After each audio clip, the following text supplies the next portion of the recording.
Hey everyone, this is Veronica. Thanks for joining me for my daily scent of the day video. We're coming off of a good weekend here. We spent Saturday at the outlets.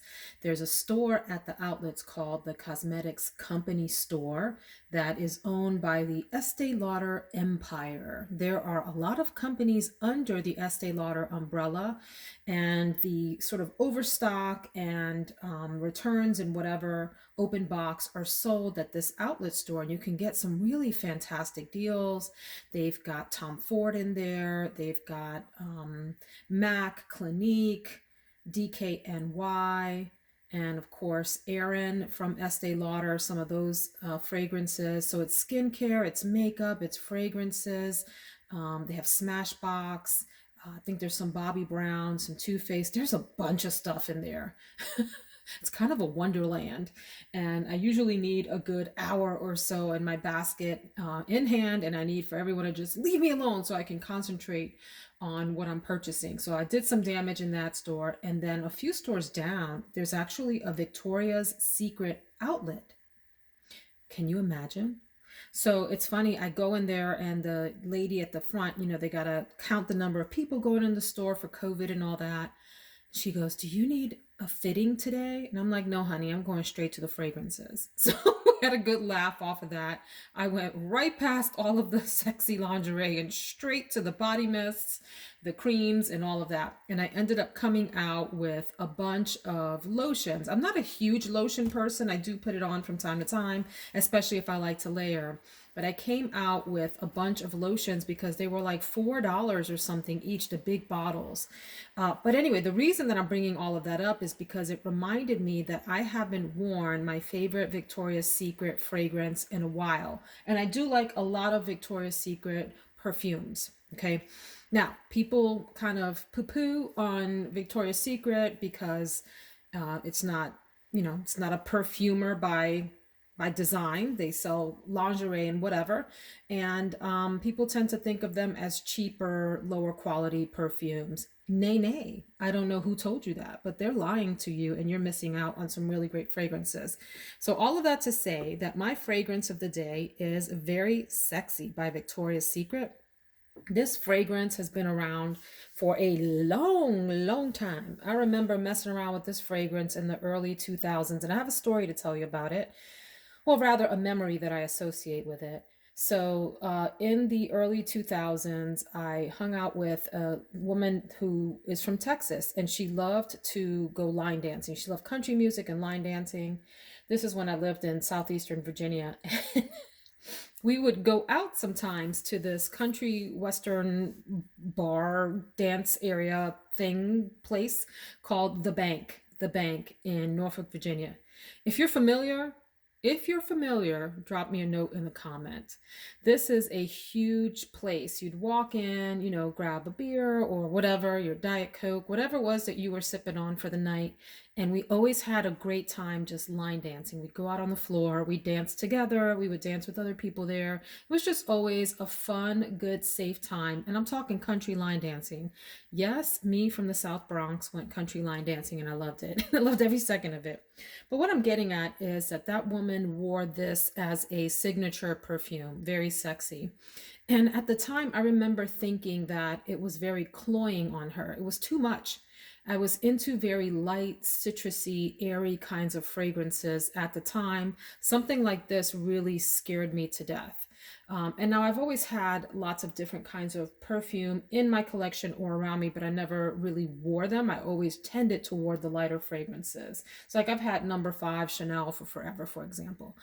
Anyway, I digress. She wore this, and I remember thinking that she smelled sexy and nice, but it was like too much. It was overbearing. But I always noticed that men commented on her perfume. They loved it. They thought she smelled great. And I thought she smelled great too. I just couldn't see myself wearing it. So fast forward, that was in my, late 20s, early 30s phase, probably just late 20s if I really remember correctly. Fast forward into my early 40s when I first purchased my own full bottle of this. Now, mind you, I've had the spray version, the fragrance mist for forever, and it smells fantastic.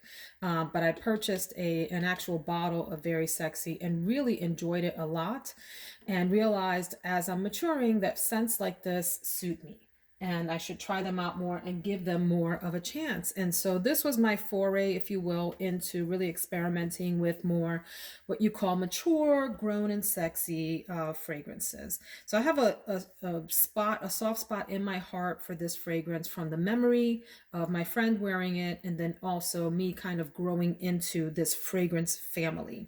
That was a very long 5.5 minute intro to talk about this fragrance. If you're with me still, thank you. You are so kind to listen to me ramble.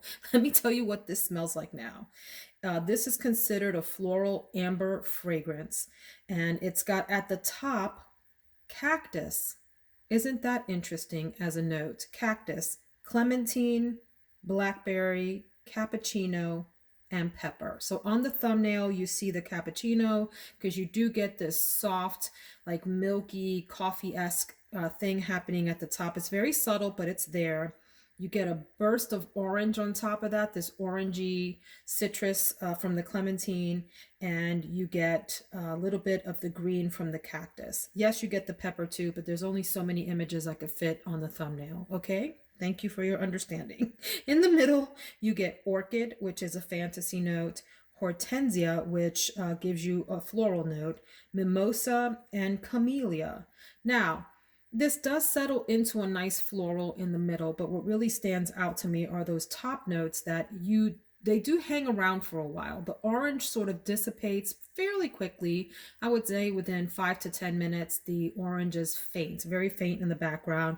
You get still a little bit of that green and the cappuccino and pepper there as it sort of melds in with these floral notes that start to blossom and come through and take center stage for this fragrance.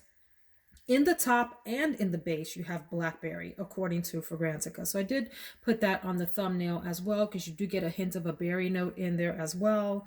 And then you get musk, amber, which is on the thumbnail, and woody notes. And so the background of the thumbnail is wood.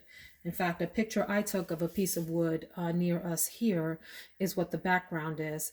And so this is I love the bottle of this beautiful deep red gothic looking kind of bottle, and I love that it has this gold detailing. I don't know if you can, yeah, you can see that it says Victoria's Secret embossed here and on the cap, which is kind of nice. And it's got this little, scarfy thing off to the side. It's a nice little bottle. This is a deep, beautiful fragrance to me. It's not for a woman who wants to smell subtle or shy. This is a strong fragrance. People are going to notice that you're wearing it. And if you're around people that find fragrances cloying, they probably are not going to like this. This is not an office safe perfume unless you spray super light. And I'm talking about like in the air and walk through it kind of light. If you apply to skin and you go near people, they're either going to say, "You smell really good," or "What is that? What do you have on?" Especially if they're in the younger range of folks that tend to find this kind of fragrance profile too heavy for them. I love it. I think it's really beautiful. I'm wearing it today because it's a little colder here. It's in the 60s and it's damp out. And there's something about damp air that mixes well with this fragrance. It goes well in that kind of cool, cold, wet air. This is not one for the summertime unless it is a light evening and it's breezy.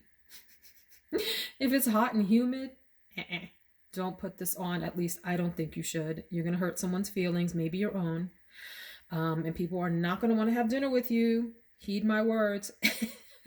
However, if you're going on date night, this is great for a date night fragrance.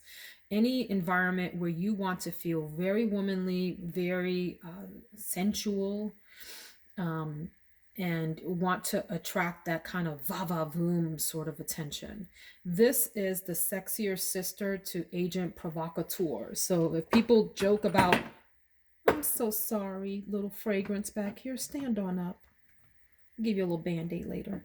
If people talk about Agent Provocateur being a little bit on the skank side, and I mean skank as in the bad term for those misbehaving sexual miscreants, right? I hope y'all have a sense of humor with that. Then this is the more refined version of this that is appropriate then to take out on the date. So I hope that makes sense and that you can understand the humor behind that. But very sexy, one of my very favorite perfumes. It's in my top 10. I don't know that it will stay in my top 10 forever, but right now it is. And I like it a lot. And I love this bottle. Isn't that so cute? So for those of you that haven't gotten onto Victoria's Secret fragrances, feel free to experiment. There's so many great options. Bombshell is another, Crush. I mean, they have like this enormous range of fragrances that are just so fun. And it's fairly inexpensive. This is a smaller bottle. This is the 1.7, the 50 ml.